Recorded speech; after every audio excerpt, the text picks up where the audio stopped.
Tiens, Big Dog. Big Dog met his eye as he turned, and LeBoeuf could see the animal was trembling in its eagerness to be at the game. "Patience," LeBoeuf whispered. He turned his head and looked over his left shoulder to where his other dog, a bitch he called Other Dog, was also crouched and ready.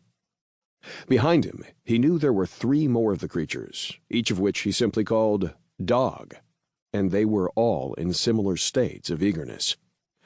"Patience," he said again. There was a rustling in the brush ahead, grunting, the crunch of dried vegetation. LeBoeuf looked down the barrel of his musket, where it was parting the tall grass in front of him. This was an ambuscade, a trap carefully set. LeBoeuf knew that his quarry would come, because he knew their habits, and he knew the trails and the fields and the forests of that part of the island, the northwest coast of Hispaniola. The first of the pigs emerged from the brush 50 yards away, across the open ground, a boar leading its drove. It moved with confidence, its bristled back arched high, its tusks visible even from that distance. He was wily and dangerous, and he seemed to know it. But he did not know that LeBoeuf was there, downwind and hidden by the grass, watching, waiting. "This is good, the breeze," LeBoeuf thought. He had no delusions about the way he smelled. His rawhide breeches and canvas shirt were caked with dirt and dried blood, and now both were nearly soaked through with sweat. He could smell the stink rising off of him, and he knew the boar would smell it as well, if the light air had not been in LeBoeuf's favor. He looked over to his right.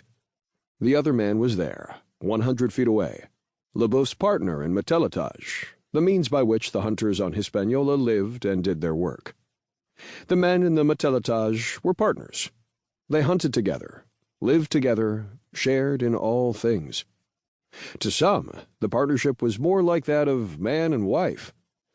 LeBoeuf was not bothered by that sort of thing.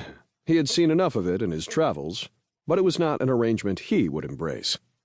In truth, the entire concept of matelotage was not the sort of thing he would embrace, and he did not in any real way.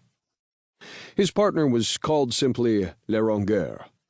LeBoeuf did not know if that was his real name, and he did not care. Le Rongeur was a filthy, thieving, vile bit of humanity, but he was wiry and quick, an expert at sneaking around, which seemed to be his natural state, and an extraordinarily good shot, all of which made him an excellent hunter.